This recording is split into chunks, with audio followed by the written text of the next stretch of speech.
Welcome back, ladies and gentlemen, to episode 233 of your Take Two podcast. Excuse me, I got a little shrimp and toast crunch in my throat there. Sorry. How are you this morning, Brian? Are you excited to have another fun-filled episode? I had just gotten that shrimp stuff out of my head. Thanks for putting it right back in there. Awesome.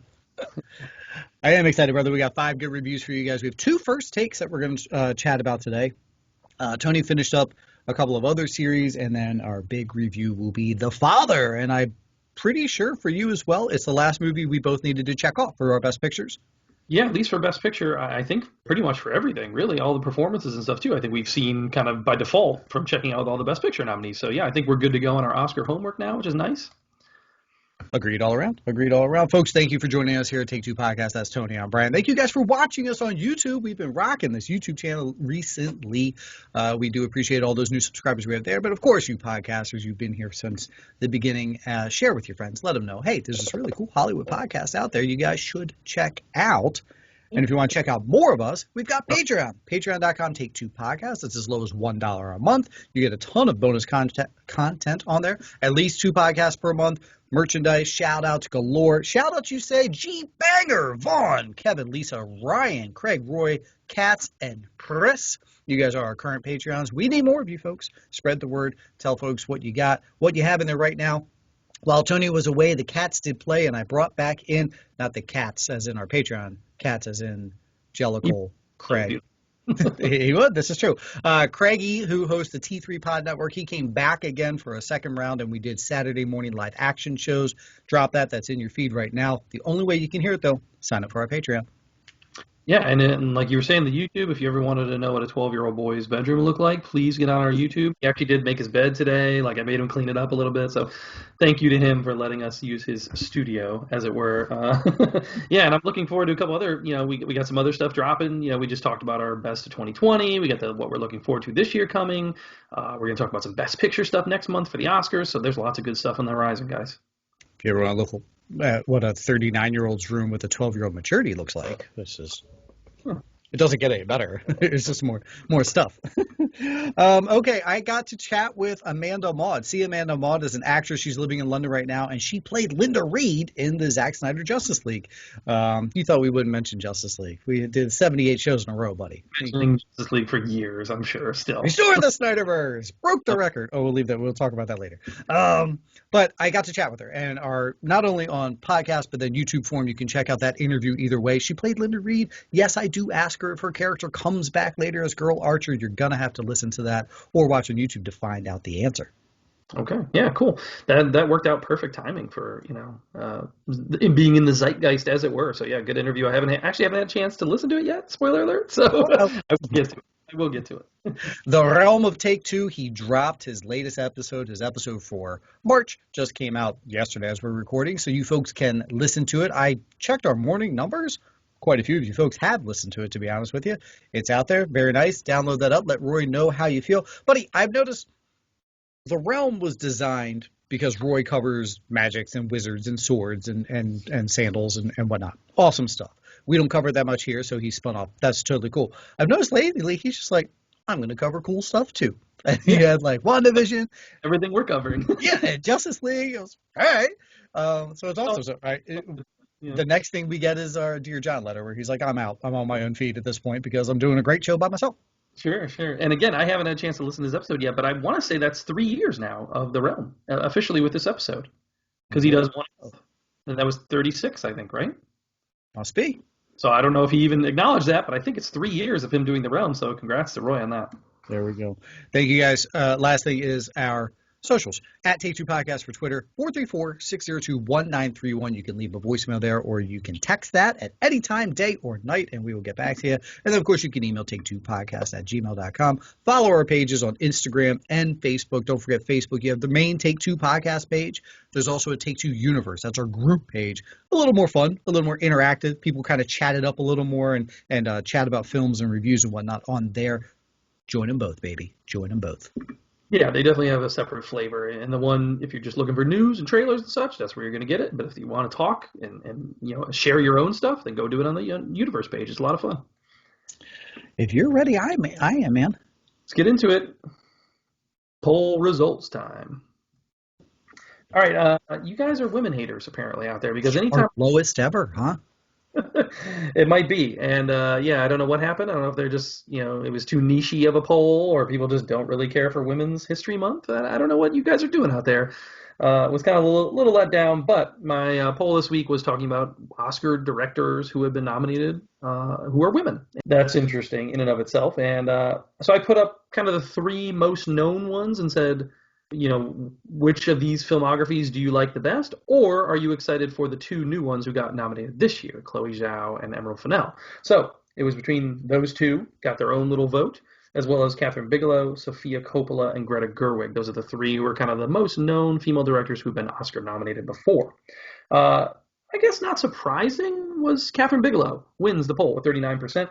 Early on, it really looked like a fair share between all of them. Like just down the board, it was like 20 something percent for all of them. So it looked like a little bit of a horse race, but Catherine Bigelow pulled ahead as the winner there, and she is the only female director to ever win as well. So I guess Yeah. that makes.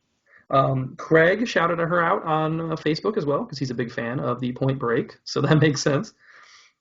And then Katz also chimed in over on Instagram, and he said Greta Gerwig. He's probably seen more of Sofia Coppola's work, but just based on Greta Gerwig's couple that he has seen, he's really looking forward to her. And I kind of agree with that. Off Lady Bird and Little Women, they're both really good movies. So I do look Yeah. forward to what he's doing next. And then Chloe Zhao, Emerald Fennell, those are basically debuts, both of their nominations this year. So yeah, I just wanted to see if people were looking forward to them. So they did come in second place. Them and Sophia came in second place, and then Greta Gerwig was last on Twitter, which I was a little surprised by. I thought there'd be more love for her on the Twitter, but I guess not.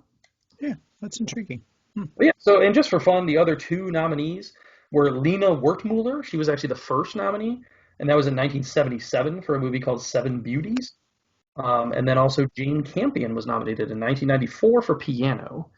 And Uh, she is still a working director today. I think she has a movie out, maybe like currently actually. So, yeah, I just figured the other ones had a little more name recognition, but whatever. I guess maybe I was just a little too nichey with my poll this week and trying to get the Oscars and the women's history in there, and mm, it didn't work out for us. So it wasn't quite as popular. But thanks as always for your input, yeah. and check back Thursday for another one as always. Next week, back to the boring old. Which comic book do you like better? Exactly, exactly.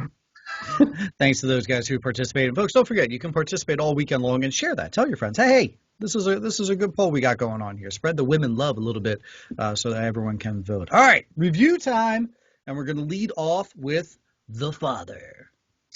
Yeah, The Father. I feel like we've been talking about this one for a while because this is one that we've wanted to check out, and for whatever reason, it did not get a VOD release, at least until now. It only was in theaters just a couple weeks ago, so it was a very late breaking, trying to get in under the wire for Oscar nomination, whatever. So I would have loved to say we saw all the movies before the nominations came out. This was the one that eluded us. Mm-hmm. I'm glad I finally saw it, but I will say it's a little bit of a tough watch if you go into this having dealt with things like this in your own life. It can hit home. However, I will give it props for first-time co-writer and director Florian Zeller did a really good job here with giving us really, I think, the first view of this side of the story. We've seen movies before, people dealing with dementia and the effects on the family and things like that around them, but this is from the actual person who's suffering from it. And Right. shift it and do it from that point of view, I think makes it a unique movie, makes it a good movie. Good performances around. Anthony Hopkins is great as always. I gotta say, I was a little underwhelmed with Olivia Colman. I heard a lot of love for her and getting nominated and all that. I was like, okay. I thought it was just an okay performance for her. Otherwise, notably for me was that the editor was Yorgos Lanthimos, which I thought was kind of interesting, and I think that added to the feel of the movie overall, where it had Mm-hmm. kind of like thread and attention to it, and it almost felt like a horror movie at times, I and I agree. don't get into like super specifics on that and spoil some of it, but there's things that they do and tricks with the camera and the editing and the way things are done that make you feel like he feels dealing with this disease. So I thought that it was really well done, but it's not like a rewatchability kind of movie for me. I don't think there's any kind of chance of it winning Best Picture or anything like that. So, and I think after finally seeing this performance too, I feel solid in saying that Chadwick should still win the Best Actor as well. Yeah, my grandfather just passed 2 years ago from dementia, and I definitely had tear multiples in the eye watching this because the thought is, my God, I can't. I truly hope he wasn't going through something as egregious as this gentleman or anyone that goes through that. So an extra amount of empathy, not only for those suffering from this, but then for those family members and nurses and caregivers who have to then be so patient with folks who are going through this. But to see it from that angle and just the absolute confusion, that this film sets you through, where you're confused, like, wait, well, and then that's what their mind must be like. That's what happens in their mind throughout this. I thought Anthony Hopkins was brilliant. I thought Boseman had this locked up. I don't think he has it as locked up. I still think he'll win, but I don't think it's as closed door. It's a done deal, because I think Hopkins is really good. Yeah, really now good. because people were saying this is the best he's done in his career, and I get that, because his only other win for an Oscar was for 15 minutes in Sounds of the Lambs. So this is like a true performance that he has the whole for. Yeah, watched last night with the wife, actually. It's a quick watch, 97 minutes with credits, so it's even under that for start to finish. And I look back at the wife, and I'm trying to get the tears out of my eyes so she doesn't see, and she's snoozing. And then she snorts awake. The funniest thing, when something ends and you're like, huh? Oh, I'm awake now? It's like, how did that happen? And she was like, oh, I missed the ending. And I was like, wait, you didn't see the ending? Like, did you see, the postcard? And so I rewound and had to watch that finale, that emphasis to his performance. Coleman, she's great, but nommed? Ugh. Yeah, Not right. mad at it, but I think we could have found somebody else. And I love Olivia Colman. We've said that many times, and she does a great job. But I don't know. Maybe we could have found somebody else to put in that slot. Good for her for grabbing it. But as far as nominated, I had this conversation last night with some other podcaster friends and my brother. I feel like Hollywood really loves to nominate films now that could be also plays. Like we could see this on stage. Especially in this year, it seemed like more than any other year, and maybe that has to do with COVID and the way production's made and all that kind of stuff. That Right. this is becoming a trend, and this is kind of checking that box for the year of like we always have a movie like this nominated. That's a Right. very quiet drama. And I will say, going into this, folks, if you're gonna watch this movie, like you said, 90 minutes, watch it. Put your phone away, like pay Yep. attention. Because there are things going on. I could see where people would be like, nah, it was boring and I kind of lost interest. But if you're actually paying attention to what's going on, and there are some things that are minor details that if you pay attention to, it's like, oh, okay, that makes it a much more interesting movie. Yes. Yeah, fully agree with you. Fully agree. I enjoyed it overall. I can't honestly tell you I will ever watch it again, and that's mainly just for the painfulness of it. If I wanted to go down let me see a phenomenal performance road and rewatch Hopkins, maybe, but I don't. Yeah, Sure. I mean, just because of that, because it is a very painful watch. Maybe a rewatch just to pick up on some of the things that maybe I overlooked. Yeah. But yeah, I agree. I will also shout out the score. Ludovico Einaudi, or Einaudi, I don't know how to say it. I probably butchered it, but I thought the score was also really good at setting that kind of tension and that horror feel to it from Anthony Hopkins' perspective. And just some of the other minor supporting roles. I really liked Mark Gatiss and Rufus Sewell. I thought they both did a great job, and Mhm. nobody was about their performance, especially Rufus Sewell. I think he is one of those sneaky good actors that when he comes up, he's always going to give you a good performance. Valid. And I really liked him here. And then Olivia Williams and Imogen Poots also showing up. Everybody was good in it. Everybody gave good performances. Overall, a quality film, but like we said, kind of hard watch. I don't know if it warrants the best picture and all those kind of love that it's getting, but it's a good movie. And from a first-time director, I was impressed, and I will look forward to what he does next.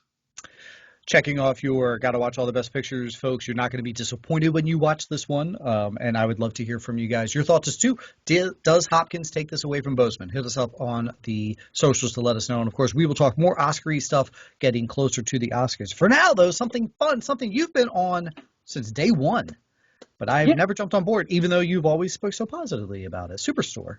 I have, and I don't know, I didn't look back, but I want to say I probably talked about this show when it started, maybe the first season or something I might have reviewed. And then since then, it's like, it's a comedy. It's a half-hour comedy. You don't really need to do reviews for that on a show like this and go in depth. It's not, whatever. Just, hey, watch it. It's good, Right. So try to usually steer away from reviewing shows like that just for that default. But it did have its series finale, and that's Superstore, 6 seasons. It started in 2015. It ran 113 episodes. This is one of the shows that I actually watch with my wife, which is very rare nowadays. Like we actually will wait and sit and watch it together because we both enjoy it so much. This is on NBC. I think this is going to be a low-key, like classic cult kind of show, like The Office, like Parks and Rec, where people maybe will pick up on it in streaming, and now that they have the whole thing and they can binge it, and I think it might get that second life. I really enjoy the show. Creator Justin Spitzer, he left though after the fourth season, but he was involved for the first four seasons. He was a writer on some of the episodes of The Office, even Scrubs, so that's kind of where his cred came from to get the show. And then America Ferrera was really the creative power behind it. She also left though in season five, so that's another kind of ding towards the show for me. Mm. But she was a big champion of it from the get go, and an executive producer. This was kind of her first big thing that she did outside of starring in Ugly Betty and Sister Pants, whatever the hell that thing was, whatever. So this was kind of her thing, moving forward. She wanted to make this show, and so she stars in it. She executive produced. Overall, a very good show. I would say the first three or four seasons are way stronger. It tails off near the end because of the creativity leaving, the creator of the show leaving, America Ferrera leaving in the last season. All those things kind of hurt it, as well as coronavirus. Coronavirus kind of screwed up their last two seasons, and what they had planned made them pause production for a while. And then when they came back, they had to do like the masks and stuff into the storyline of the store. But at the end of the day, it's just a fun workplace comedy, and those shows always work. People can identify working in retail. We all grew up and had a job in retail. Basically everybody, 95% of the country had a job in some sort of retail. Sure. So you can identify with this. You can identify with the issues dealing with customers and all that stuff. The comedy in it is hilarious. It also, more than anything, is the most diverse show probably I've ever watched. So kind of like The Office. The Office had that too, and like people don't really necessarily talk about it, where you had like an Indian actress in there. You had black actors and actresses in there, things like that. This show also had a Hawaiian actress, a Filipino actor, a woman of Irish and Japanese descent. You have a Latina lead. You have a man in a wheelchair. Like all these different angles in the store, and this reflects America and the people that work in your local store when you go to it. You know what I mean? This is your Walmart when you go in, and this is what they look like. Mm-hmm. So, like that, it was that authentic in that way. Otherwise, the other performances in the show, I just want to shout out Ben Feldman is kind of like the co-lead. We know him from Mad Men. He was on like a small arc on Mad Men, or he was on Silicon Valley, another show I really liked. Otherwise, it introduced me to other actors who I hope also now going forward we'll see a lot of. Colton Dunn, I really didn't know anything of him before this show, and he was a writer on Mad TV, Key and Peele. So now that I've seen him on the show, I'm like, ooh, I want to see what he does next. Like I'm going to follow his career. Same with Lauren Ash. Lauren Ash I'd never even really heard of. And she's done some small roles, maybe some shows I didn't watch, things like that. But now that she's been in this show and was like a third or fourth lead in it, she is hilarious, and I will look forward to seeing whatever she does next. Nico Santos, he was in Crazy Rich Asians since this show came out, so he's kind of already started to get his career rise. But a lot of the actors in here are just people I didn't know, and I'm looking forward to now watching their careers going forward, similar to like The Office or Parks and Rec. Some of those people we didn't know when we first watched it, and it took off, and it made their careers go. So also Mark McKinney is in here too. He was on Kids in the Hall back in the day. I was a big fan of his from that. So great cast, funny all around. Like I said, diverse. It reflects real America, the real setting. Everyone knows this retail or just going to a big box store, and the comedy that ensues and in that setting. And I will say the series finale really was a good wrap up to the show. Like they did the typical kind of like, let's look ahead, where do the characters go, that kind of thing. Oh, okay. And I like that they were able to do that on their own time, because I know, like I said, coronavirus, I think, affected their production schedule. And then with America Ferrera leaving, they kind of had a different plan to do the show a different way, but they were still able to wrap it up the way that they wanted in the end, which was also good. Also, to shout out, Ruben Fleischer is one of the kind of co-creators of the show from Zombieland. He directed 6 episodes, including the pilot and the finale, so he was very much involved throughout. And you had other people just showing up throughout, like actors that you would know, bit part actors or comedians who just show up and do little cameos on the show, or some of them were co-writers on episodes and directed a few. The guy from Super Troopers, Jay Chandrasekhar, he directed a few episodes. And as the show went on, they gave the actors the opportunity to direct and stuff too, and write some of the episodes. So Colton Dunn, Lauren Ash, Ben Feldman, America Ferrera, they all wrote and directed some of the episodes as well. So I always like when a show does that, similar to like The Office did. So yeah, like I said, at the end of the day, for me, it is going to be up there, I hope, eventually as like an Office, Parks and Rec, Scrubs, where people will revisit it, find it in streaming, and now really love it, and it will become a cult hit. Because it started with 7 million views or so at the first season, and then it dwindled down to like 2 before it finally ended. So it's like a small 2 million people cult that I'm in, that I love this show and I will always champion, and I just want more people to watch it. So now that it's over, go watch Superstore. It's worth your time. Small little 2 million person cult that you're in. All right, from a series finale to a series start, we're going to give you a first take here on Invincible. First three episodes just dropped on Amazon Prime over the weekend. The show will be Fridays, 8 total episodes going forward. Adult animated superhero show. Buddy, your thoughts? I was a fan of the comic. I read the comic. Okay. It was Robert Kirkman. I'd already liked Walking Dead and other things he did, so I was like, let me see what else he's done. This launched in 2003. I read the entire series in trade paperbacks. I think there was like 10 or 12 trade paperbacks. So it's a really good series. I like the show. I like the characters. I knew where the story was going to go. I've only watched one of the first three episodes. I think you might have watched them all. Is I that did. right? Yeah. Yeah. So I only can really speak to the first episode. I did not like the beginning of the show. I didn't like the way they chose to begin it. I was like, this is kind of boring, and I don't know if it was a little bit of like setup. I guess maybe just for me knowing where the story was going, I was like, like, do we need to do this? I didn't love that. I didn't love the beginning of it. But if you stick with that first episode, the last 5 to 10 minutes are like, whoa, holy shit, what am I watching? So Yeah. without getting any more spoilery or giving things away, it's worth the watch just through that first episode. Then I think you will get hooked and want to see the arc going forward of what the story entails. And there's a lot of cool twists and turns to be had. So I look forward to what they're going to do with this. I think they're also still talking about making a live action version Ooh. because Seth Rogen and Evan Goldberg are involved in this, Okay. and they did Preacher as well. So they're into these like comic properties and bringing them. And I want to say they want to do a live action movie, and this was kind of like the precursor to that, and just testing the waters maybe.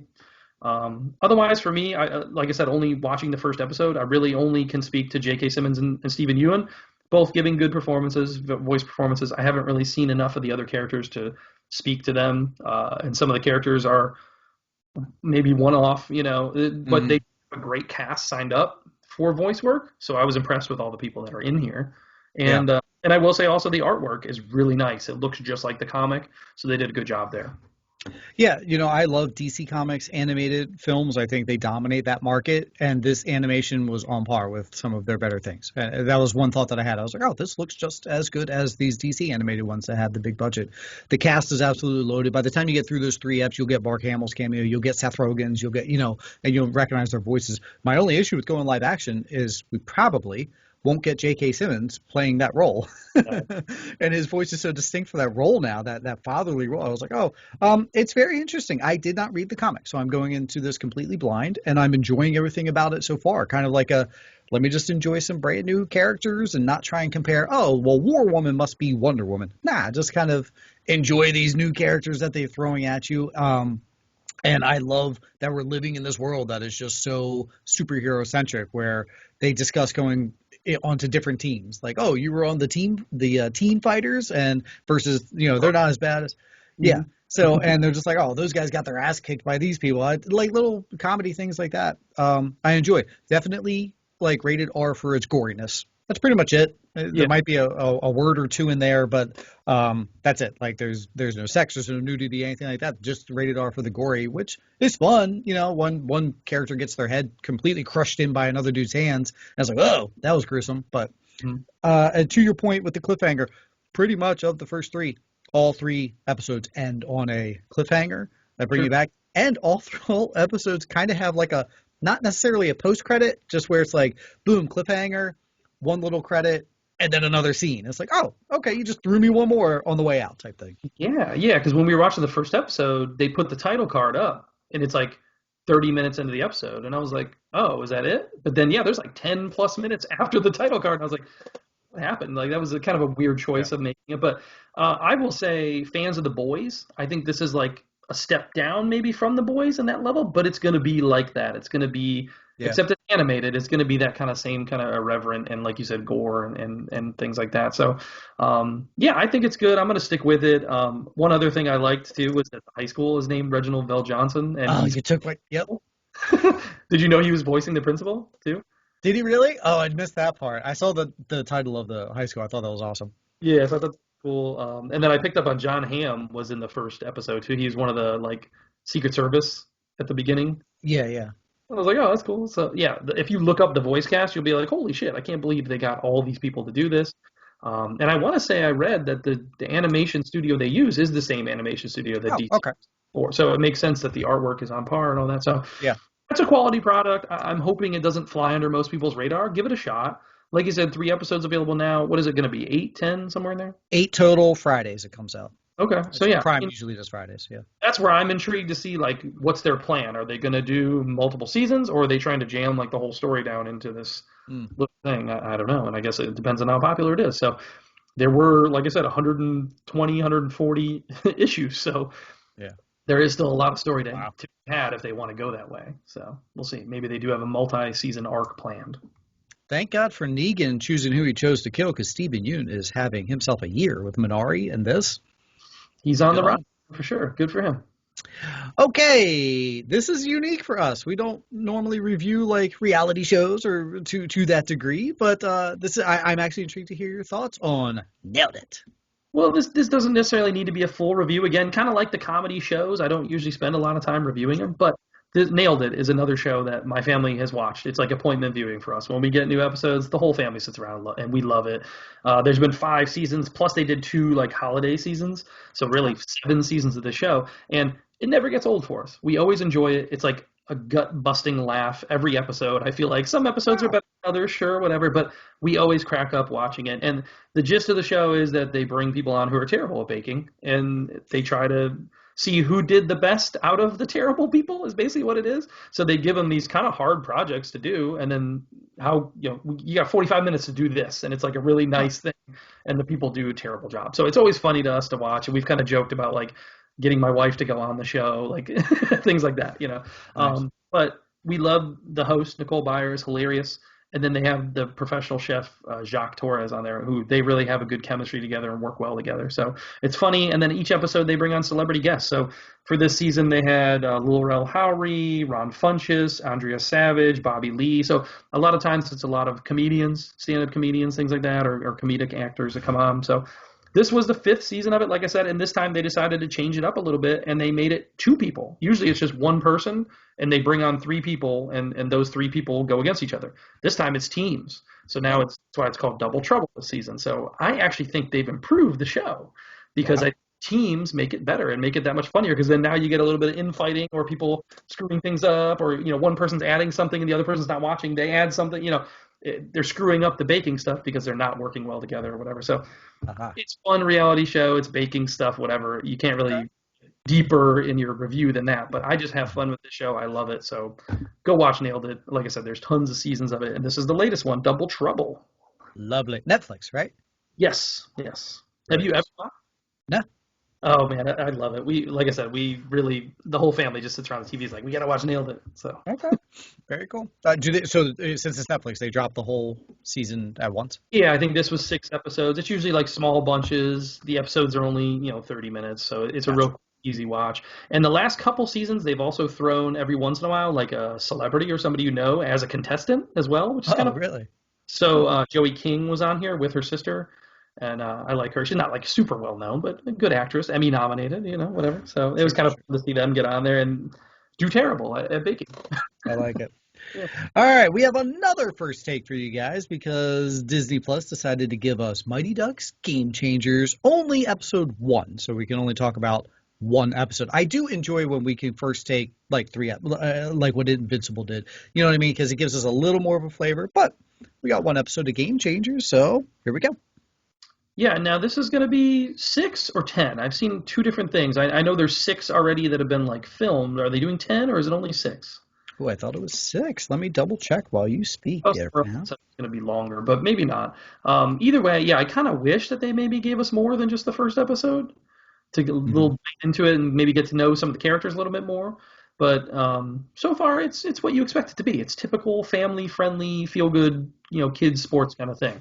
And you get Steve Brill back involved. He got his beginnings in Hollywood for writing the original Mighty Ducks. So it's cool that his career's kind of come full circle 30 years later to come back to another Mighty Ducks project. He also directed, Heavyweights, things like that. So I like his style, obviously, because that's one of my favorites. And we love the Mighty Ducks. So this is nostalgia. It's what you hope for.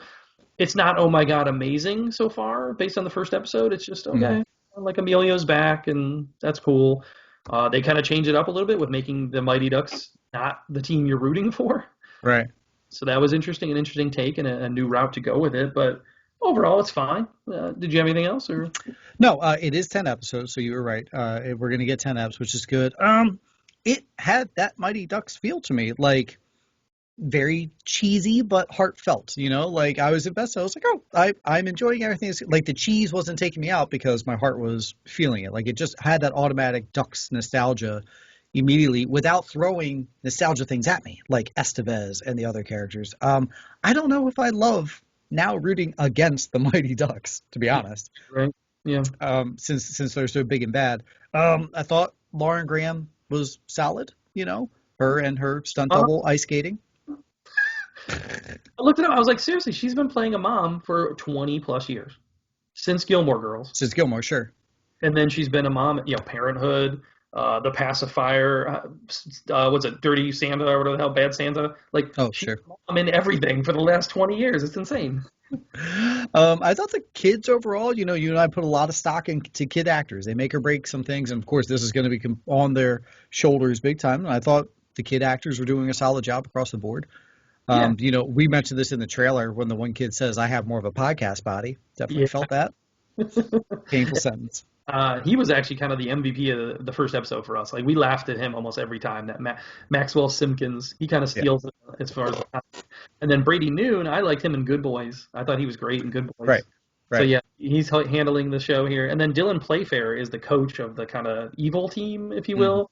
Which I like that they're not like over the top making him evil so Sure. far. Like I hope they don't go that way. But he's if people watch Letterkenny, he's big on Letterkenny. So the other thing I picked up on was just Emilio. I was like, the first scene they show him, you don't see him, you just hear his voice. And I was like, damn, he sounds so much like his dad now. And I feel like he's starting to look more and more like his dad, like Martin Sheen. Like that squared, like body style, and he's not fat, but he's just like has that broadness. Agreed. SpongeBob. Yeah, agreed SpongeBob. all around. Well, he's eating all that birthday cake left over. That's gonna round you out pretty quick. Yeah, I'm in, man. I'm in. I liked it. I enjoyed my time with it. It's like you said, it's not overly fantastic, but I almost feel like they missed giving us a big cliffhanger on the first one. Like they didn't give you something really huge there. We'll probably get that in the next one. They left you hanging with the building of the team, and they're kind of following some of the same tropes or archetypes of the original Ducks team, which is kind of fun. You're like, oh, we're getting our Goldberg or whatever, Yeah. You Oh see yeah. them and putting those pieces in, so that's kind of fun. And I watched it with the family, and the kid, at least my son, seemed to be enjoying it quite a bit. So I think we'll probably stick with it and watch it out. Beautiful. All right, folks, there you go. There are our 5 reviews. Thank you for sticking with us. We're going to take a quick break and then be right back. I just scratched my beard and I saw white hairs fall. Oh, no. That's not good. Whoops. Nothing to blame that on but 40. I was going to try and throw like, maybe you have dandruff, but that doesn't make it better. Maybe it's dusty in your, that doesn't make it better. Just be old. It's literally white hairs. I'm so old. All right, folks, here we go. Let's rock on to our casting couch. Casting couch. This may be one of our busiest casting couches. I don't know about you, but I have a lot. Okay, good. First off, let's go with Bo Burnham. Bo Burnham has been cast to play Larry Bird in that Lakers HBO series. So are we going to be talking about this a lot? I feel like we're getting little drops every week with like new people being cast, so that's fun. And I think that's a good casting. He kind of looks the part, and he's funny and fun, and I liked him in Promising Young Woman quite a bit. So we'll see how this goes for him.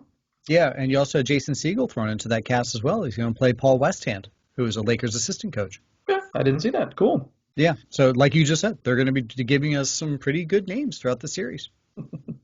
The Boys, Season 3 has added Katya Winter as Little Nina, which is an interesting character in the book. Again, having read the books, that's an interesting arc, and I'm intrigued that they're going the route that they're going for Season 3 because I didn't think they'd go that far with the show. So next season may be pretty irreverent, pretty crazy, which is hard to say for that show because it's already up there. And Katya Winter, if you don't know who she is, she was already in like Legends of Tomorrow, Sleepy Hollow. She kind of has that like nerdy, comic booky kind of vibe to her career, so it's a good casting. She fits in well there. Beautiful. Patrick Schwarzenegger has joined The Terminal List, which is an Amazon thriller series starring his brother-in-law, Chris Pratt. That's pretty cool. So that's kind of fun, getting those two together in a project. I don't know really much else about the show, though. Jamie Foxx was announced to be playing Mike Tyson in a limited series, directed by Antoine Fuqua and produced by Martin Scorsese. I like all the names you just said. Yeah, and seeing a side by side, I was like, I'd never really realized how much he does favor. They look very similar, so I Hmm. think it helps, and I think he'll do a good job with it. So Yeah, especially pre-face tattoo Mike Tyson. yeah, I look forward to him getting that. I'm hoping that's part of the show, like seeing him get it. I just hope they do. My favorite Mike Tyson clip is when he's like, "My back is broken, spinal." When he gives that interview, like after a fight, Hmm. Hmm. how is your back broken? You're standing here, you just want to Yeah. fight. Your back is not broken. All right. Seth Rogen has also been cast to play the favorite uncle in Steven Spielberg's movie about his childhood. So, Oh, alrighty. yeah, this is another one that I think we're going to continue to get just little trickle information as it goes. And it sounds like it's really going to be Spielberg like as a kid. Like we're going to only get 10, 12, and under kind of Spielberg, and this is going to be his real formative year. So I'm kind of intrigued by this project. Hmm. I'd like to see him like making movies as a kid and doing all that because we saw in the Spielberg documentary like all the things he did as a kid. I'd like to see that. So, I mean, that casting, like I can picture Seth Rogen oh, being Spielberg, like that almost is. yeah. Yeah, and just definitely they have the Jewish features or whatever. I'm wondering if in this project, like, are we gonna get a scene where Spielberg like falls on a train and sees like a whip, and I was like, I could use a whip later in life. I hope not. And I hope there's not any kind of like voiceover, like bullcrap. Like this was the moment I knew I wanted to be a director. Like I don't want any of that either. He's swimming in the ocean and a shark attacks at one point when he's 7, and then it just like comes back later. Ugh, Sorry. could be very cringy, I guess, but I'm kind of looking for. Monster is a new project coming to Netflix by Ryan Murphy, and they cast Evan Peters to play Jeffrey Dahmer. And this is another one. Looking at them side by side, I was like, I never realized how much he really does look like Jeffrey Dahmer. That's kind of creepy. As well as added to the cast Penelope Ann Miller and Niecy Nash. So I'm automatically intrigued. I like Evan Peters quite a bit, and I like most of Ryan Murphy's stuff. Some of Yeah. it's really like, not for me. But the things I get into, I really do enjoy. Um, Peter's agent calls and is like, "Hey, so we got an offer yeah, because you really look like," and yeah. Peter's is like, "Oh, who do I look like? Fabio? Do I look like what?" And they're like, Uh, Jeffrey Dahmer.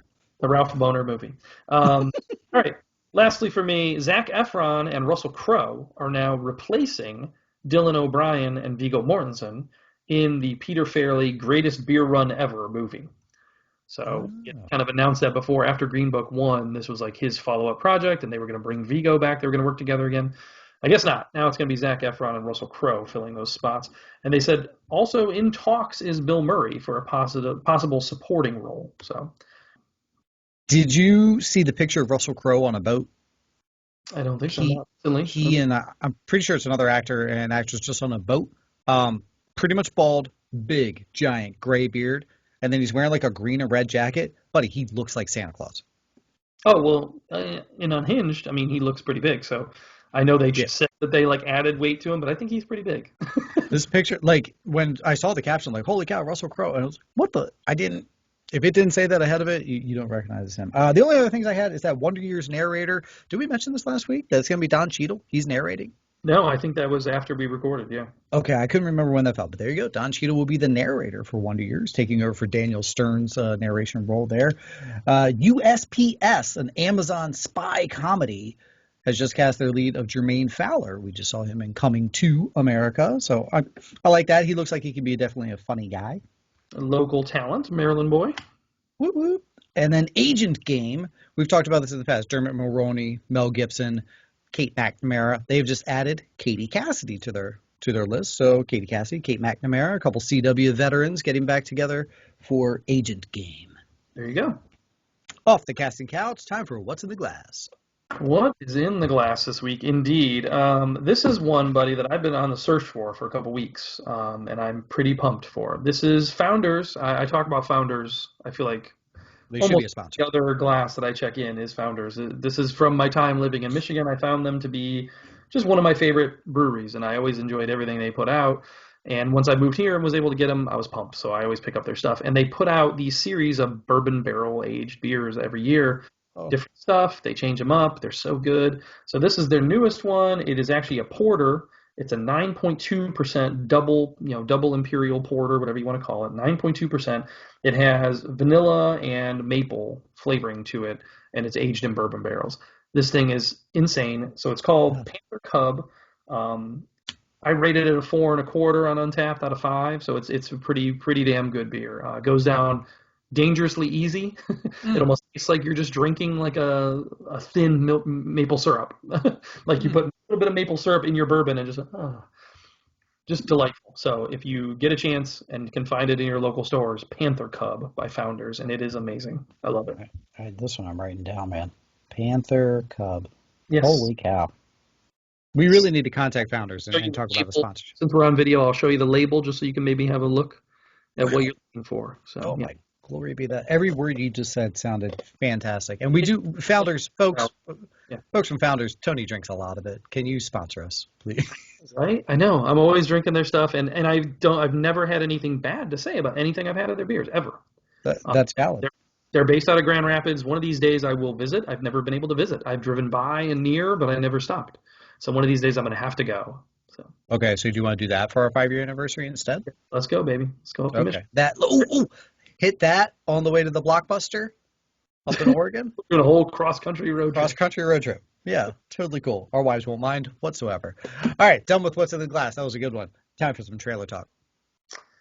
Only really 2 major trailers this week. Let's start with the least major of the 2, and that's Stowaway.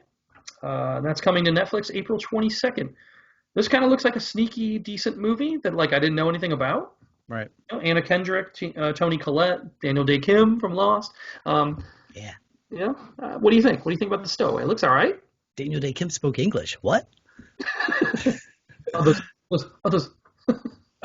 So, I mean, just the premise of like the guy wakes up on a spaceship that's already launched and he's halfway out into space on a 2-year journey. Like, how did that happen? I'm instantly like, how did this guy get stuck on the spaceship and now wake up? And then, we like Kendrick. I like Colette. I think Colette is a very underrated actress or appreciated actress, I think, in Hollywood. So I'm looking forward to seeing them together. And then, of course, with all of these things, something goes wrong. They only have enough oxygen for 3 people when now they have 4. What will they do? Type thing. So I really enjoy the space dramas. I'm intrigued. I'm looking forward to it. Yeah, I feel like we usually fall into at least being interested in these space movies like this. And yeah, maybe we've seen stuff like this before, got like little alien vibes or something like that in there, or even Cloverfield Paradox, which I hate to drop. Like, that's like a masterpiece to the shit sandwich. So this falls somewhere in the middle of that range, Yeah. Alien to Cloverfield. Let's hope Stowaway's right in the middle. Sure. And then April 22nd, right? Yeah. All right. Let's talk about another shit sandwich. Oh, yeah, okay. I didn't mean that in a negative way. I meant in like a collective, like, holy cow. Well, this is the Suicide Squad. I still don't know. Is it really just a reimagining, reboot kind of feel to it? Because it's not supposed to be a sequel, or is it? I don't know. I guess maybe we'll have to see it to find out, because you're keeping some characters from the original and bringing them back. So we'll see. This is the Suicide Squad, written, directed by, what did they call it? The beautiful mind of James Gunn or something, right? Yes. The best, the most pretentious. Thank you, James Gunn. That's fantastic. I actually love that he did it. That's beautiful. This is basically just Guardians for DC, right? That's the whole vibe of the trailer for me, is this is Guardians of the Galaxy. Let's make it, like, the last one was a little more dark. The Air version of Suicide Squad was a little more dark, whatever. This looks a little more fun, a little more bright. And bringing in some real crazy off-the-wall characters, a little bit more Polka Dot Man, things like that. You get to see King Shark rip somebody in half in the trailer, which was Sylvester Stallone, which is amazing. Did you know that? He's doing that for King Shark. That's fantastic. So it looks a little more fun. I'll check it out. I'm intrigued, and I like what Margot Robbie has done so far with Harley Quinn, so I'm glad to see her come back. And then beefing up with, Idris Elba adding to the cast. John Cena, obviously, he's going to be big, and they're trying to spin him off in his own show, all that stuff. So they're putting a lot of hope on this, that this is going to be a big hit, I think. It looks like angels are smooching all over us. This looks like it is begging you to say, folks, turn your brain off and come enjoy this wild ride. Because you're just going to get like a wild ride with some wild characters, and who gives an F? We're just going to have a lot of fun type thing. So hopefully it's not too much where you're just taken out of it, and we can do that. We can just sit back and kind of enjoy these crazy characters. Yeah, and like I said, I think the removal of the darkness of it's almost like the opposite of what they did with Zack Snyder with the Justice League. Yeah. You released the Joss version, which was brighter and funnier. People didn't like it. Then you get the darker Zach version, they like it. Now we Right. went the opposite way. We didn't like the Ayer cut. Now we want to see this Right. fun James Gunn world. Peter Capaldi could be fun in here as the Thinker.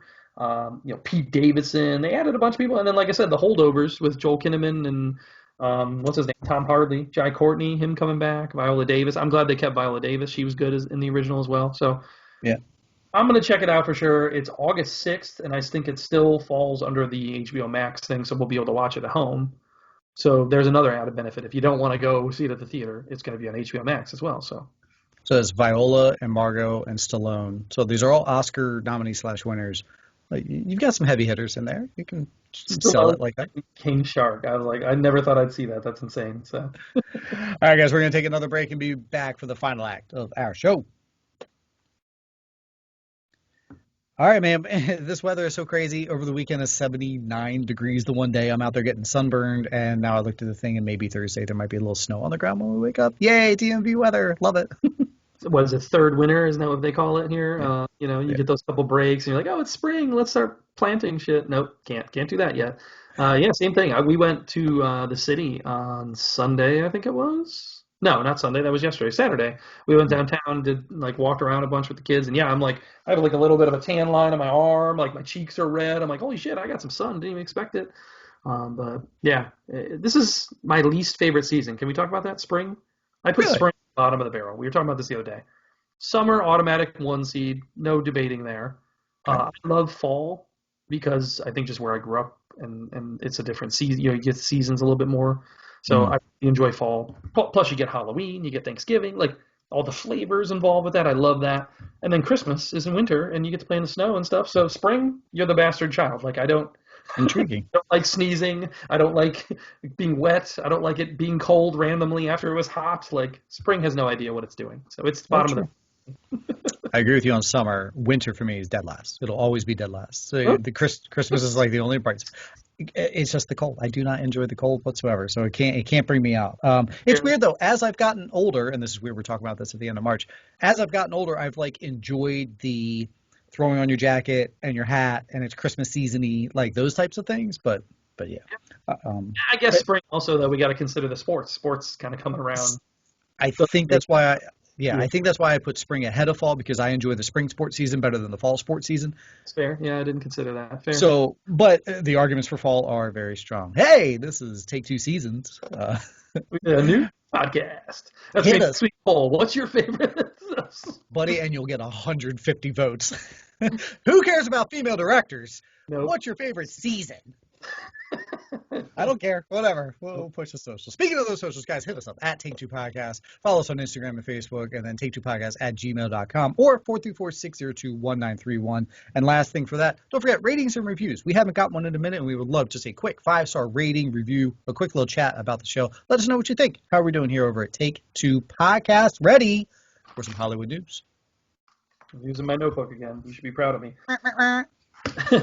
All right, these are a couple small ones really quick for me. MGM acquired Combat Control, which is a new movie that Jake Gyllenhaal is executive producing. He's going to star in it. It's a true story. There you go. A true story about a Medal of Honor recipient, John Chapman. And then Sam Hargrave is also going to direct it. He directed Extraction for Netflix last year. So it was like one of those things like, does this casting or is this like overall news? I don't know. So I'm putting it in news here. I also had another one just like that I debated, which is Netflix. Netflix has acquired from A24 a show called Beef, which is 10 episodes. It's a half-hour dramedy starring Ali Wong and Stephen Yeun. So again, this guy's all over the map. I guess that Oscar nomination means something, get you some doors open in this world. Let's see. We did have a couple RIPs for the week. One that I had to break Shy's heart on. I think I broke the news to him, which was George Siegel. He died at 87. He's a big fan of the Goldbergs, does a whole Goldbergs, podcast over there. So he was kind of sad to see him go, as well as, most people forget he was an Oscar-nominated actor in Who's Afraid of Virginia Woolf back in the day. So he's been acting for years and is pretty well known. Most people today only know him from the Goldbergs, I guess. As well as Jessica Walter. Jessica Walter was a longtime actress. She was 80 years old, just passed away. I know her most from Arrested Development. I thought she was hilarious on there as the mom, always drunk, whatever. She also had some other big work when she was younger and Emmy nominated and things like that from back in the day. But yeah, they both passed away. 80 and 87. Decent run, decent run. Can't Sure. can't argue against that. So, but they will be missed. Just wanted to mention them real quick. Okay. Otherwise, a couple big kind of business stories for the week. Warner Brothers has made a deal with Regal now to accept their 45-day window of releases. So that means next year, next calendar year, 2022, we're not getting the HBO automatic releases like we're getting this year. And Yeah. it's going to be the other way around where it'll be in theaters only, but then 45 days later, you'll be able to get it on HBO. So I kind of want to debate this out because obviously now coronavirus has changed the release window and the theatrical experience going forward, period. So are people still going to go to the movies if they know they can just wait 45 days instead of 90 like it used to be? It used to be, 3 months or more. Mm-hmm. 45 seems real quick. So if it's something you're on the fence about anyways, I'll just wait. I think you're going to see a lot of people doing that. You're going to see box office attendance drop, I think. Yeah, I think first of all, the record for box office will now never ever be broken. It's Avengers and Endgame. They're done. Or Avengers and Endgame, Avatar and Endgame. That's it. You guys just debate it out for the rest of forever. As far as our box office results each week. Break the record. What are you talking about? Huh? Avatar 5 is going to break the record eventually. That's valid. That's valid.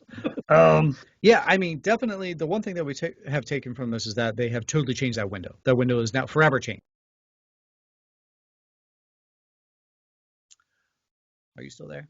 I am still there. It was really wild. Our camera's it got like blinky on us, but we're still recording. Here we go. Yeah. So that window, is forever now shortened. I'm with you. There's going to be because we're like that in our house where Mulan was coming out, and we're like, well, could we pay the $30 now, or we'll just wait a little while till it's free on Disney Plus. Sure. Well, that's going to be the exact same mindset for folks now going to the theaters because the $30 for Mulan there is cheaper than what people are going to have to pay for the full family to go to the theater. We'll just wait 45 days. So you're right. It might not be long enough to keep people from coming back to the theaters. Yeah, we'll see. And this is, WB has made this deal, Universal has made a similar deal. So, and it's with Regal, it's with AMC, it's the big players that are making these deals. And this is the way the world's going with these streaming things and streaming releases. And yeah, there's a lot of movies that I'm big amped to see because I know they're coming to streaming or because I know the window is so short. I'm like, oh yeah, I'm going to get it. A lot of these HBO movies, I probably wouldn't have seen Judas in the theater the first weekend or whatever, but it was on HBO Max. I'm like, yeah, okay, cool. Or like Godzilla Kong. I may have wanted to go pay for that in the theater, but since I'm getting it at home and I have a 65-inch TV, like, that's fine. I'll just watch it at home on my TV. I don't need to go 65-inch. I don't need to go spend to see it at the theater. You know what I mean? So yeah.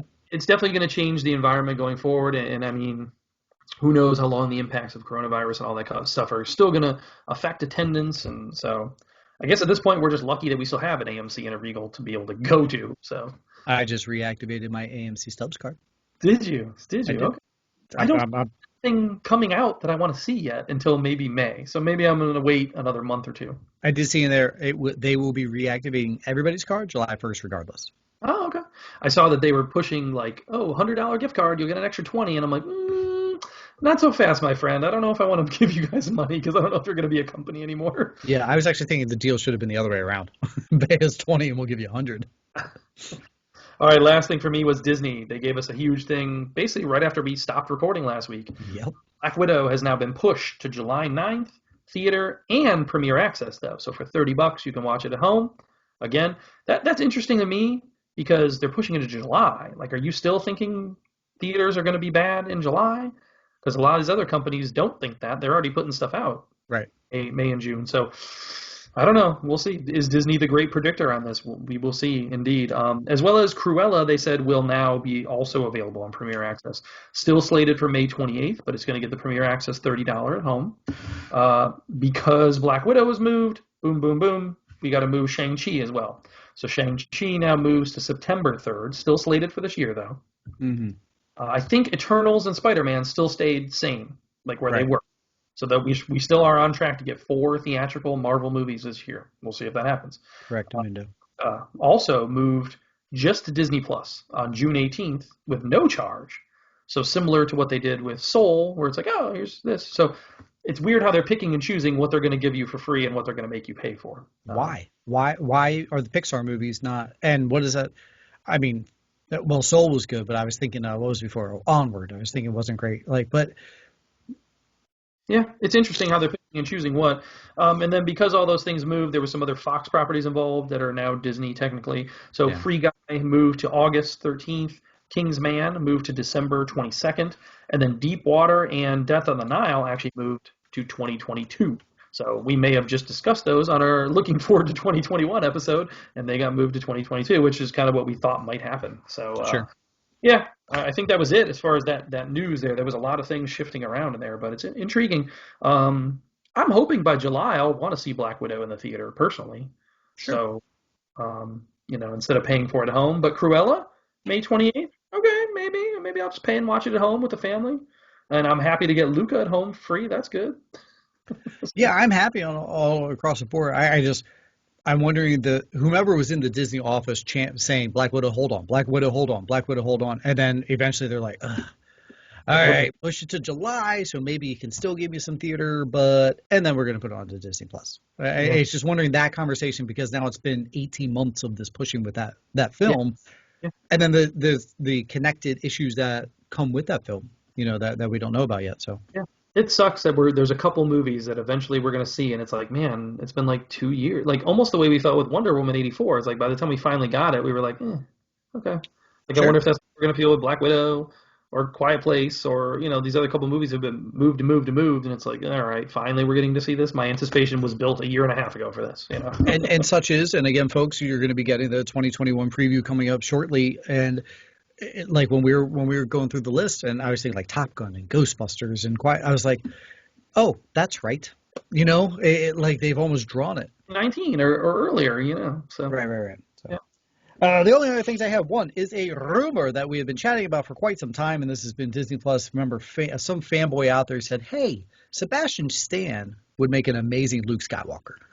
And so this has been a heavy rumor, and I think everybody's pretty on board with it. Like he looks fantastic, give him like a series. Well, they asked him directly about it on Good Morning America of all shows, and I think he you mean comes to say, out. good morning, America. um, and he came straight out and he was like, "Yes, I've heard all the rumors, whatever.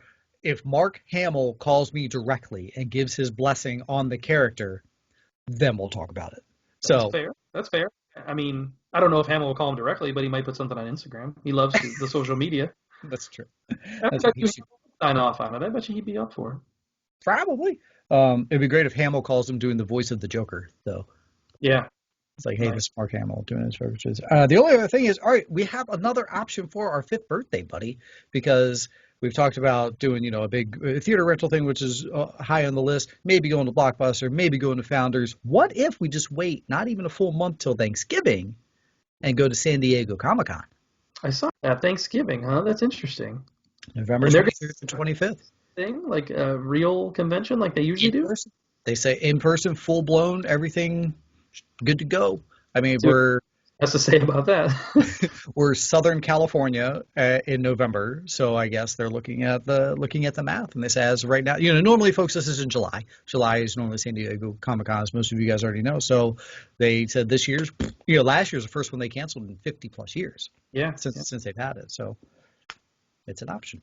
Yeah, I was just talking to a friend of mine about that with, Awesome Con coming up, and Baltimore Con. Like, are you going to attend? How do you feel about it? Whatever. She's all gung ho about it. We'll see. I don't know. I'm still on the fence about being in big crowds like that. I'm a little hesitant. So, Yeah, but the Awesome Con is my birthday weekend, end of August. Yeah, she just so booked her hotel. She's ready to go. And I saw they announced, what was it? George Takei, I think, is like one of their first big guests that's like officially coming. So, we'll hopefully, man. I mean, see. hopefully we're on the way out. Yeah, but I mean, I've seen in the news now, people are like, you got to have your vaccine card with you. Like people are saying, like, get it vaccinated. Like this is like Nazi Germany. Like, let me see your papers. You got to have your papers. Places. Oh, geez. All right, that's all our Hollywood news. On to DC discussion. DC again, very busy this week. A lot Mm. of stuff, and kind of again, right after we stopped recording, big news dropped. Emerald Fennell is officially writing the Zatanna movie for Warner Brothers. Bad Robot. J.J. Abrams, his deal there with them. So I didn't see anywhere in there. Is this gonna be theatrical? Or are they trying to do HBO Max? What are they doing with this? I didn't see anything official, but I didn't either, and I kept rereading it to see write and direct because that's what I was hoping the yeah, sentence said. be I don't know. nice. Yeah, or star in as well. People forget she's an actor and has she was just in The Crown last year and had a pretty sizable role. So that'd be kind of Sure, cool for her sure. to triple duty on There it. you go. So you have to um, color, get that black hair, but yeah. yeah. Two other casting announcements this week from them. Helen Mirren is going to be the villain Hespera in the Shazam sequel, which is Atlas's daughter, I guess. Hmm. I'm not familiar with any of the Shazam stuff really, but yeah, so she was cast as the villain. That's kind of cool. I love it. I mean, she's a phenomenal actress, and I bet she'll have a lot of fun with it. Yeah. I mean, if you've watched the last couple Fast and Furious movies, she's kind of like a dirty, nasty character, and she's fun in that, so could be cool. And then as well as Pierce Brosnan is going to be Dr. Fate in the Black Adam movie, and we got a release date on that, July 29th of 22 officially. So I'm a little intrigued with this casting though, because I'd hoped that they were going to do more with the Dr. Fate character, and is Pierce Brosnan too old to play this role? Mm, it's I possible. only, Yeah, I missed which Doctor Fate he's playing. Obviously, he might be playing the older one. uh, so maybe you'd have it passed on to a different character kind of thing. Yeah, and then they see their With Doctor Strange, and they kind of like gray up his hair and things like that. But it's like Pierce Brosnan, you already have a full gray hair. It's like yeah, yeah. he's a little too old for it, maybe. The man with the golden helmet. There you go.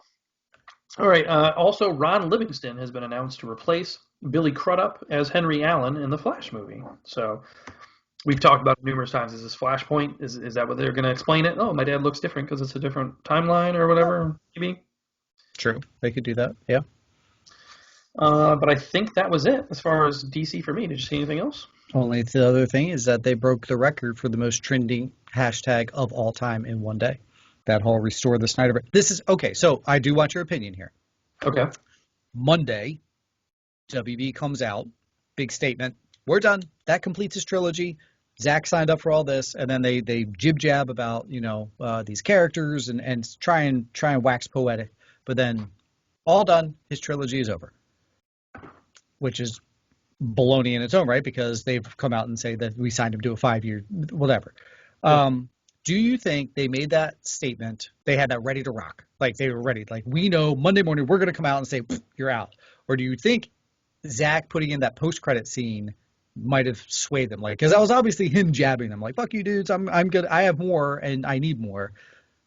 Yeah, I know that they had a shakeup in their people that were in charge and stuff. So I don't know how many people are still in charge that were there when he originally got fired and all that. But yeah, I think they knew all along we're doing this to appease him, the fans, whatever. But we don't want to move forward with this. And I think that was just because they were real quick to come out and say that like the All right. Justice League is the canon version, like that's what we're going with, all that stuff. And I think part of it is because they want to reintroduce some of these characters on their own and do their own thing. Like they gave him Martian Manhunter, but they wouldn't give him Green Lantern. Like we want to do our own thing with it. Yeah. I don't know. It's a shame because I see an opportunity where you could even just tell him you have the keys to HBO Max. Like, do what you want. Make that Batman specific movie Mm-hmm. with like just as an HBO Max release or whatever. Even if you just did that as an Sure. Elseworlds, it doesn't have to be canon or whatever. But like, let's see what you would have done with that. Let's see your other version of Superman. And even if we do recast and do a whole different Superman storyline, you can still do this one and play in this sandbox. And why not? You're already doing it with another version of Batman while we had this out. So who cares? Just do it. I've been chatting with some other friends of ours and other podcasters who are heavy into the DC. And one thing that I'm really learning from folks is yes, Marvel is great because they're so connected, and you had to have that connected. Everything was connected. This movie connects to this movie and timelines and what have you. But I think what a lot of DC fans are actually enjoying is the separateness. Like I can enjoy Pattinson while also enjoying Snyder's Batman. And I don't know if WB is not thinking this or I guess they're just not realizing that as fans, we're cool with it. Like that's DC's thing. We can give you these Elseworlds, we can give you these different storylines, and fans are more accepting of it, I think, than I think other head brass realize. Yeah, I'm with you. So to what brought this up is that then the next day, Restore the Snyderverse hashtag came out. They pushed it for everybody. I mean, I saw so many celebs jumping on board here, retweeting, putting Restore, and it hit, I think, 1.4 million tweets with that hashtag, which now breaks the record for most trending hashtag of all time. We'll see if they take notice. I don't know, if it'll make a difference or not. But like I said, you could do that. You could do the HBO Max angle with it. Yeah. And I think to your DC, they already established themselves doing all that with animated stuff for a long time. Mm-hmm. But you had all these different kind of Elseworlds, if you will, stories on the DC animated stuff. It's like you didn't follow any continuity, or there's different versions of characters, different people voicing them. So people just learned to watch it and enjoy it for what it was. And maybe that should be DC's angle. Let Marvel do their super connected universe, and we'll just do our own thing and have multiple versions of the characters. You already had multiple Jokers working at the same time, multiple Batmans. It is Sure. what it is. So, or even TV, like with their TV shows, you have different Supermen right now concurrently, different Flash. Right. So Yeah. people Yeah. can watch it. We're not idiots. We can watch it and figure out what's what and pay attention to the storyline. So, Yeah. so the only thing that stuck in my craw about that whole story was there's now people apparently review bombing Godzilla. Did you see that? Yes. Because of WWE already canceling Zack, they're like, well, let's review bomb Godzilla Kong, which the early reviews I saw for that were not great anyways, and I kind of assume it's not going to be great. I mean, those movies, except for the fucking people, don't. This should just be monsters fighting in silence. That's what those movies should be. When you put people in, it ruins the movies. But yeah, I now I'm like, are the reviews real or not? I don't know what to expect. So I hate this. I hate the trend of that happening. Yeah, and I mean, this isn't the only one. This has happened before, and it's dumb, folks. If you're a part of that regime, just knock it off. Like, review a movie to review a movie, and do the hashtag worked on its own by itself, so you can go other avenues there. All right, enough of that. DC is done. On to the Marvel Minute. That'll take less than a minute because I only had one thing. The MODOK animated series for Hulu has added John Hamm as Iron Man, Nathan Fillion as Wonder Man, Bill Hader as the leader, and Whoopi Goldberg as Pound Cakes. So just adding to their voice cast. I like it. Look at John Hamm with these voiceover work. Yeah. I guess he's getting too old. Marvel broke another record themselves. Okay. Ramiro Alanis broke the record for most viewings in a theater of a single film, start to finish. He watched Endgame. Oh, okay. 191 times now in theaters. I've been keeping track how many times my daughter has watched. She's watched those movies like over and over and over, like almost every day. She's watching Age of Ultron. I'm like, that's like the worst one. Why are you watching it over? So the old record was 180. Somebody had watched Infinity War 180 times. This guy has now broken that 191 times in theaters. In a row, or no, just that many times he has seen this film. He has a ticket stub. Say it again. I'm sorry. In a row, that's like insane. Like just keep sitting there for. Oh yeah. Well, so they did the math at the Endgame runtime. It's 576 hours, which is just over 24 days. He has spent his life in a theater watching this film. That's insane. I don't even think I could do that for any movie that I like. Like as much as I like Back to the Future, I don't think I would do that. Yeah. I don't know. Like if you said take your top 5 movies and watch them, or at least I'm giving myself a variety of that many. But still 190, right? 191 times he has seen this movie in theaters. No, that's watching it how many times per year. I wouldn't want to do that. Like even if it was for my whole life. I don't know if there's a movie I've watched that much. That's crazy. No. The only other thing I had was like rumory stuff. All right, so Spider-Man 3 has wrapped. They're all done. They gave out these gift baskets or whatever. Apparently, in some of the gifts, they show Spider-Man hanging from the wall, but he's wearing Andrew Garfield's spider suit. What? Also, same day, someone put up a picture on Instagram of people in the background rapping, and in the background, one of the actors there was very clearly Andrew Garfield's stunt double that they used in his Spider movie. So they're like, well, why is that guy on set? Yeah. I saw also they used like the font from the Sam Raimi Spider-Man movies on some of the stuff as well. So it's like, whatever. In December, we'll find out, folks. But until then, we'll talk about it every single day. All done with episode 233. Time to go forward. All right. Let me start with the theatrical releases this week. A couple small ones. Unholy and Every Breath You Take are coming this weekend to theaters. Unholy is the one with Jeffrey Dean Morgan. Looks kind of like an Exorcist ripoff. It looks okay. Did you see the commercial? I saw the trailer. I was like, because Craig texted me on the side. He's like, I think it looks really good. And I was like, it looks okay to me. I don't know. It said, on the church's holiest day. The trailer because it's releasing on Easter. I was like, oh, okay. I didn't Why not? about that. It's a good time for them to release it for all the heathens. Sell it, baby. And then that Every Breath You Take is a Casey Affleck movie. I guess, is Casey Affleck still just kind of like canceled? Like he's not really getting like big releases and stuff anymore? I guess not. That's what it was funny when you said Stephen Yeun earlier, the Oscar nom opened doors for him. I was saying it depends on his acceptance speech. Let's see, because Affleck wins and then we haven't heard from him. Yep. We already talked about it earlier. Godzilla vs. Kong drops this week. So that'll be our big review for next week. It actually comes out 2 days, right? It comes out on like a Wednesday. Yeah. So we'll be able to watch that and have a review for you next week. That's on your HBO Max, or if you want to go to the theaters and go see it in the theaters, it's there. Also, a show, I think it's a show, coming to HBO. I saw a quick trailer for it called Made for Love. Ooh.